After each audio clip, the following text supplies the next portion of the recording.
नमस्कार। Known people unknown stories में कुछ ऐसे लोगों की बात जिनके लाइफ में भी गम था लेकिन उनके जीने में दम था। और इसी सिलसिले में आज हम बात करेंगे ऐसे साइंटिस्ट की जो 20 साल के थे तब डॉक्टर ने कहा था कि वो बस 2 साल और ज़िंदा रहेंगे, लेकिन उसके बाद वो 56 साल जिए और जिए भी ऐसे कि लोग उन्हें मास्टर ऑफ यूनिवर्स कहने लगे थे। नाम आपने सुना होगा, स्टीफन हॉकिंग। क्यों कहा था डॉक्टर ने उन्हें ऐसा कि वे सिर्फ 2 साल जिएंगे? जब वे 20 साल के थे तो उन्हें मोटर न्यूरॉन डिसीज़ हो गया था।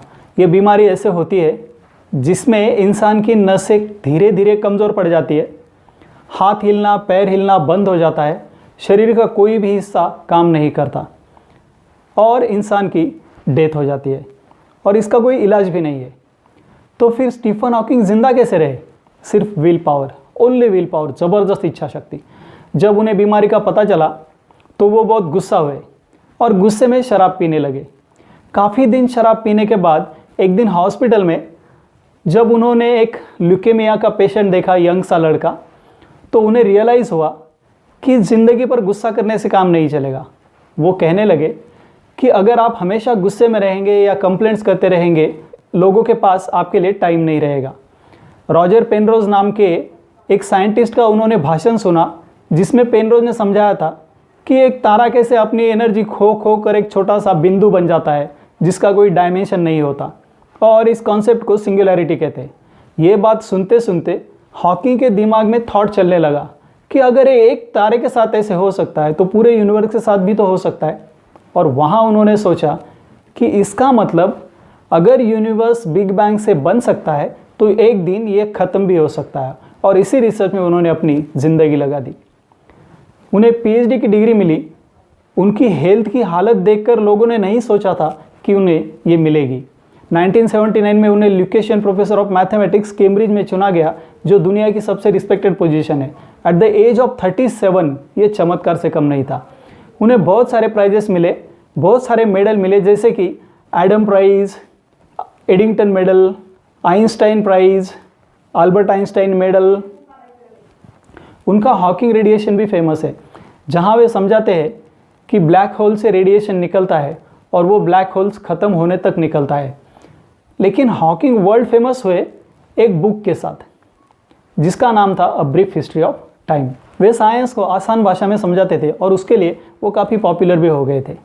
जब उन्हें पैसों की बहुत ज़रूरत थी तो उन्होंने सोचा कि एक किताब लिखी जाए। इस किताब में वे लिखना चाहते थे कि यूनिवर्स कैसे बना, वो कैसे ख़त्म होगा, वो किसने बनाया। जब उन्होंने ये अनाउंस किया कि वो किताब लिखने वाले हैं तो उसे पब्लिश करने के लिए होड़ लग गई, बोली लगाई गई, और बेंटम बुक्स ने ये बोली जीत ली। उन्हें $2.5 लाख एडवांस भी दिया। उनके आसान भाषा में साइंस पर किताब लिखने के आइडिया से उनके स्टूडेंट्स इतने खुश नहीं थे, क्योंकि उन्हें ऐसे लगता था कि आसान भाषा में साइंस लिखने से साइंस की कीमत कम होती है। ये किताब लिखने के लिए पब्लिशर की एक कंडीशन थी कि वो किताब उसके समझ में आनी चाहिए। इसलिए हॉकिंग किताब के कुछ पेजेस लिखते थे, पब्लिशर को भेजते थे। पब्लिशर को समझ में नहीं आया तो पब्लिशर फिर लिखने के लिए बोलता था और वो उसे आसान करके लिखते थे। ये सिलसिला बहुत दिन तक चला। स्टीफन हॉकिंग इससे परेशान भी होते थे। वे सोचते थे कि लिखना ही छोड़ दूँ, लेकिन उन्होंने कंटिन्यू रखा। दूसरी तरफ धीरे धीरे हॉकिंग की तबीयत खराब हो रही थी, लेकिन 1985 में अचानक बड़ा सा हादसा हुआ कि उन्हें निमोनिया हुआ और उनकी ट्रेकियोटॉमी नाम की एक सर्जरी करनी पड़ी, जिसमें उनकी आवाज़ चली गई और उन्हें पैसा कम पड़ने लगा। जब उनकी आवाज़ चली गई तो उन्हें किसी ने इक्विलाइज़र गिफ्ट दिया, जिससे वो कीबोर्ड प्रेस करके स्क्रीन पर लिख सकते थे और वो मशीन वो सेंटेंस बोल सकती थी। तब तक बेंटम बुक्स के पब्लिशर भी चेंज हो चुके थे। नए पब्लिशर उनकी बुक्स में इतने इंटरेस्टेड नहीं थे, इसलिए उन्होंने ब्रीफ हिस्ट्री ऑफ टाइम की सिर्फ 40,000 कॉपीज़ प्रिंट की। लेकिन जब ये किताब मार्केट में आई तो इतनी पॉपुलर हुई कि उसने एक गिनीज वर्ल्ड रिकॉर्ड बनाया। 5 साल बेस्ट सेलर रही और उनकी 2 करोड़ से ज़्यादा कॉपीज़ बिक गई। 35 लैंग्वेजेस में वो ट्रांसलेट हो गई। जिसे साइंस समझ में नहीं आता है उसने भी ये बुक खरीदी और पढ़ी। आज ये बुक स्टेटस सिंबल बन गई है। स्टीफन हॉकिंग साइंस के सुपरस्टार बन चुके थे, तो क्या उनकी प्रॉब्लम खत्म हुई? स्टीफन हॉकिंग का डिवोर्स हुआ, बीबी और 3 बच्चे दूर हुए। पूरा शरीर लगभग काम करना बंद कर चुका था, व्हीलचेयर में पैक हो गया था। सिर्फ दिमाग काम कर रहा था और उस दिमाग के सहारे ही वे सोचते थे।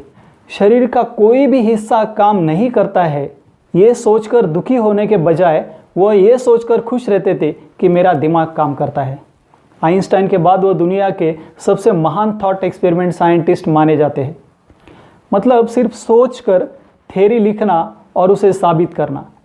आप अगर कभी ये सोचते हैं कि आपके पास पैसा नहीं है या आपके पास पावर नहीं है, इसलिए आप सक्सेसफुल हो नहीं सकते या मुश्किल है, तो स्टीफन हॉकिंग को याद करिए और आपके पास क्या है उस पर फोकस करिए। फिर मिलेंगे ऐसे ही किसी फेमस पर्सनालिटी के सुने अनसुने, जाने अनजाने किस्सों के साथ। तब तक के लिए धन्यवाद।